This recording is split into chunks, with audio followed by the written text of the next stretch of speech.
Il est 20h45 environ. La première explosion retentit près du Stade de France, 16 minutes après le début du match France-Allemagne.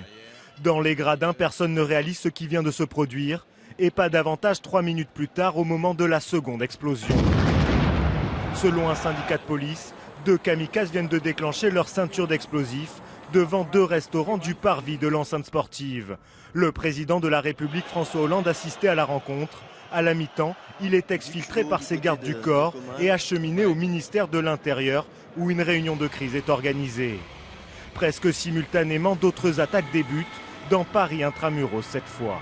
Une des attaques vise un restaurant asiatique, le Petit Cambodge, près du canal Saint-Martin.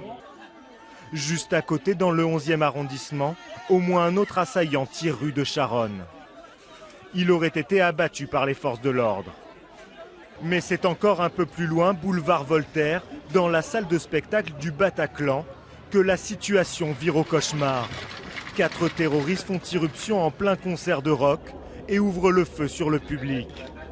Pour les unités antiterroristes, c'est le scénario catastrophe, la prise d'otages dans un lieu clos. Aux abords de l'avenue de la République, les policiers sont sur les dents. Les fouilles, nerveuses, visent à identifier d'éventuels complices. Face à ces attentats coordonnés, à cette opération de très grande ampleur, le chef de l'État fait une première allocution solennelle. France, une partie des spectateurs s'agglutinent sur la pelouse, faute de pouvoir quitter le site rapidement. Les nouvelles des attaques ont circulé et plongé les spectateurs dans la stupeur et l'effroi. 18, 30, 35 morts annoncés. Vers minuit, les forces de sécurité donnent l'assaut à l'intérieur du Bataclan. Des dizaines et des dizaines de victimes pour ce seul établissement. D'autres lieux dans Paris ont été visés. Le boulevard Beaumarchais, rue Faidherbe, la capitale tout entière est plongée dans le chaos. Plusieurs lignes de métro sont fermées par la RATP et un peu partout dans les bars, les restaurants, les clients très nombreux en ce vendredi soir restent réfugiés à l'intérieur, parfois dans des caves, dans la crainte d'une nouvelle attaque.